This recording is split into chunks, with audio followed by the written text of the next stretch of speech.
Assalamualaikum warahmatullahi wabarakatuh. Allahu Akbar, Allahu Akbar, Allahu Akbar. Allahu Akbar, Allahu Akbar, Allahu Akbar. Allahu Akbar, Allahu Akbar, Allahu Akbar. Walillahil hamd. Allahu akbar kabiran walhamdulillahi katsira wa subhanallahi bukratan wa asila. Asyhadu an la ilaha illallah wahdahu la syarika lah wa asyhadu anna Muhammadan abduhu wa rasuluhu la nabiyya ba'da.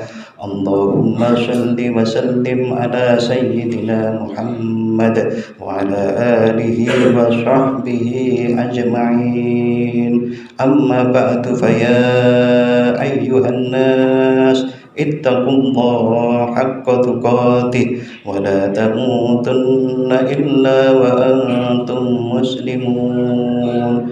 Qala ta'ala fi kitabihil karim, innal muttaqina fi jannatin wa uyun. Al-ayat.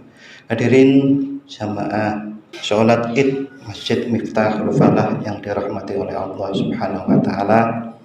Marilah pada kesempatan pagi hari ini kita bersama-sama mengucapkan alhamdulillahirabbil alamin, karena kita dianugerahkan oleh Allah, ternyata kita panjang umur sampai hari ini, dan mudah-mudahan juga sehat wal afiat, dan tahun depan mudah-mudahan kita juga dikaruniai oleh Allah panjang umur dan sehat.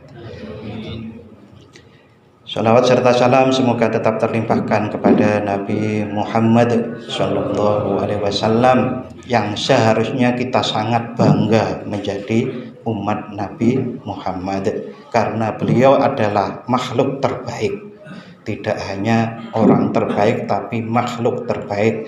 Bahkan yang dikatakan malaikat Jibril itu adalah malaikat yang mulia, tapi tidak lebih baik daripada Rasulullah Muhammad Sallallahu Alaihi Wasallam. Oleh karenanya, kalau kita ingin terus menjadi bangga dengan Rasulullah Muhammad Sallallahu Alaihi Wasallam sebagai Nabi kita, sering-seringlah kita lebih mendalami apa itu aturan-aturan Islam. Karena dengan seperti itu kita akan bangga menjadi umat Muslim, kita bangga menjadi umat Nabi Muhammad, dan kita bangga mempunyai Allah sebagai Tuhan kita. Hadirin hadirat jamiah sholat Id yang berbahagia, pada kesempatan pagi hari ini saya berwasiat kepada diri saya pribadi dan kepada hadirin hadirat semuanya, marilah kita senantiasa untuk meningkatkan ketakwaan kita dengan menjalankan perintah Allah dan menjauhi larangan Allah. Allahu Akbar, Allahu Akbar, Allahu Akbar, walillahil hamd. Pada kesempatan pagi hari ini saya akan menjelaskan satu hadis yang diriwayatkan oleh Imam Muslim. Nomor hadisnya mudah diingat, 4656. Jadi hadis riwayat Imam nomornya 4656. Jadi mudah diingat dan bisa dicek nanti. Hadirin hadirat jami'ah rahimakumullah, pada satu saat ada seseorang, ini dikisahkan oleh Rasulullah SAW, ada seorang laki-laki yang pergi keluar desa. Malaikat diutus oleh Allah Subhanahu wa taala untuk mencari tahu, padahal Allah sudah lebih tahu sebetulnya. Ini menjadi pelajaran bagi kita. Malaikat diutus oleh Allah untuk mencari tahu apa maksud dan tujuan dia itu keluar desa. Kita hampir tiap hari keluar desa gitu ya. Nah, malaikat tentu kalau malaikat itu menemui manusia itu tidak mungkin dalam bentuk aslinya, karena kalau dalam bentuk aslinya memenuhi dunia ini. Malaikat Jibril berubah menjadi manusia yang lain, ketemulah dengan laki-laki tadi. Wahai laki-laki, mau kemana? Saya mau keluar desa. Apa tujuanmu?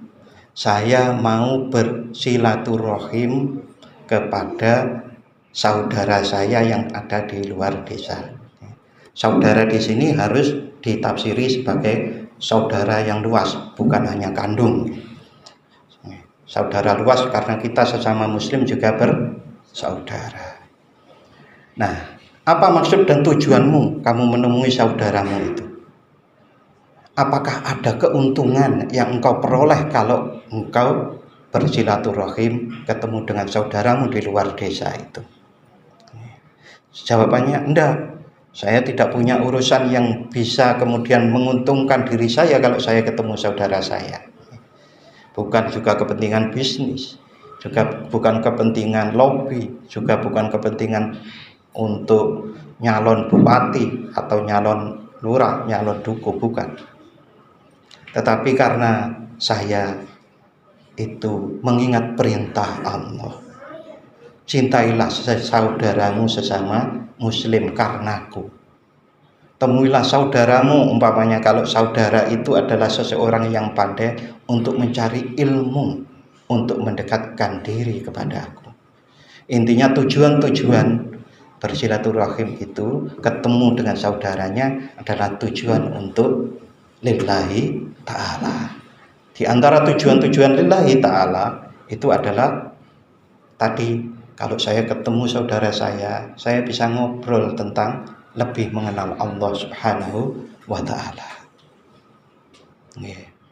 Panjenengan diingat-ingat, pernah enggak saya itu ketemu teman saya untuk membahas ilmu Allah? Nah, kalau belum, cari teman yang seperti itu. Mungkin kita akan menyebutnya satu saat itu senior kita, atau satu saat itu guru kita, tapi itu adalah saudara kita sesama muslim.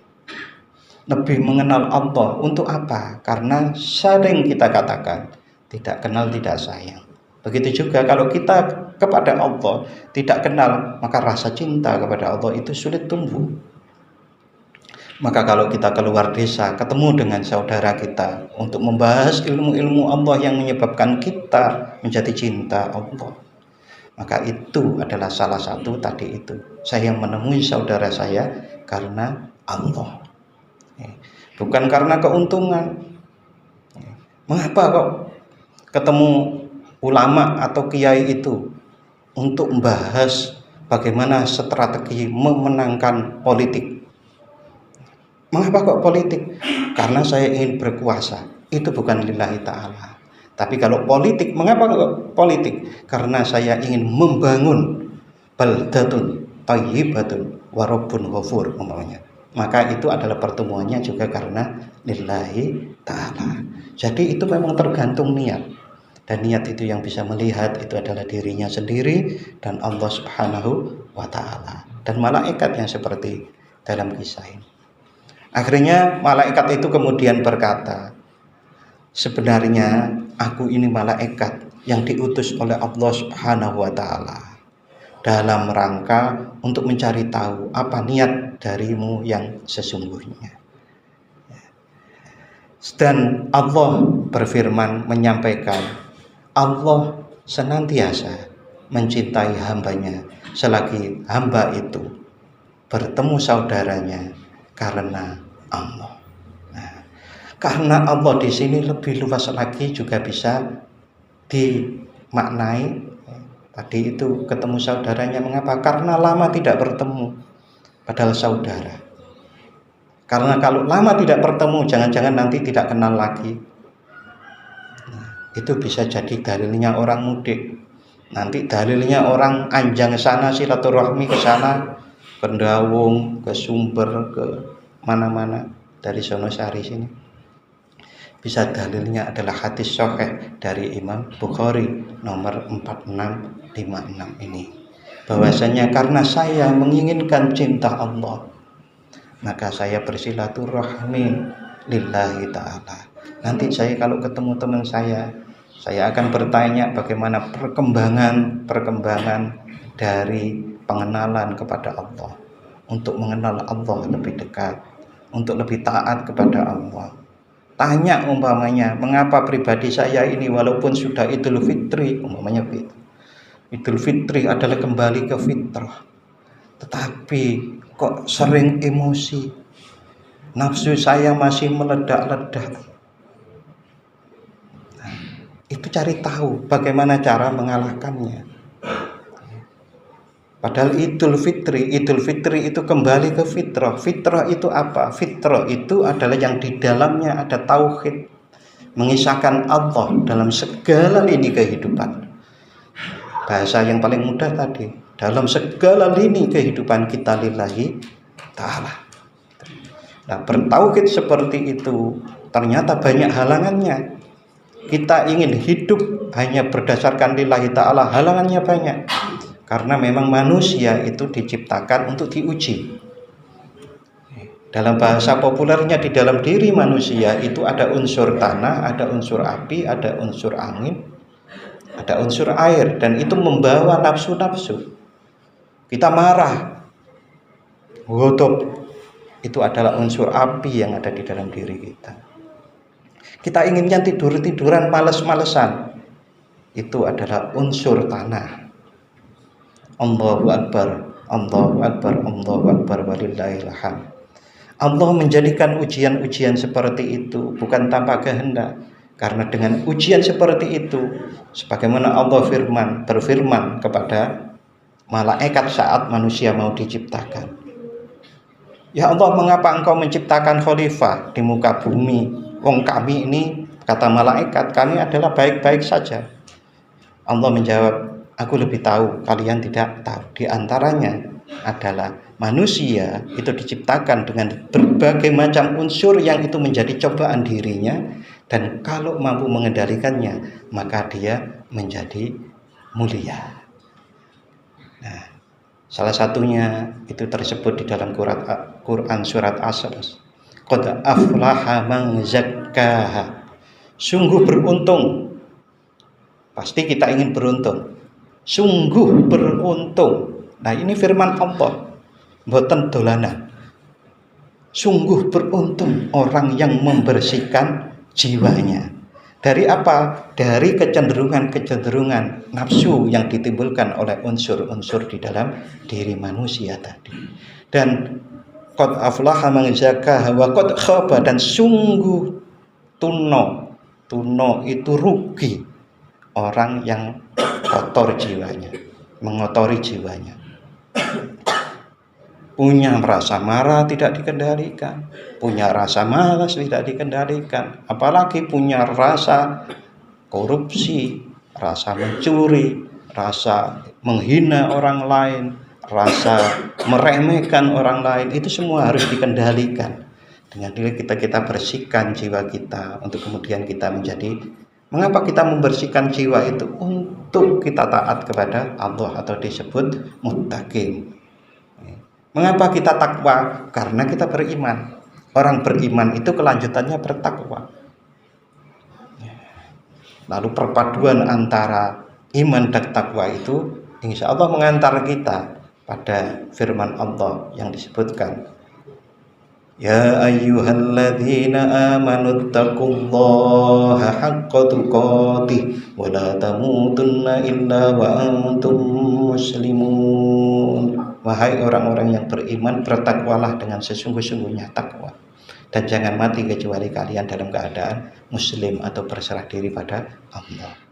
Jadi ringkasnya iman dan takwa, penjabarannya diantaranya adalah dengan mengendalikan hawa nafsu. Mengendalikan hawa nafsu caranya bisa kita cari dengan bersilaturahim, dengan diskusi, dengan ngaji, dan seterusnya. Dan dari situ cinta Allah akan menyertai kita. Allahu Akbar, Allahu Akbar, Allahu Akbar, walillahil hamd.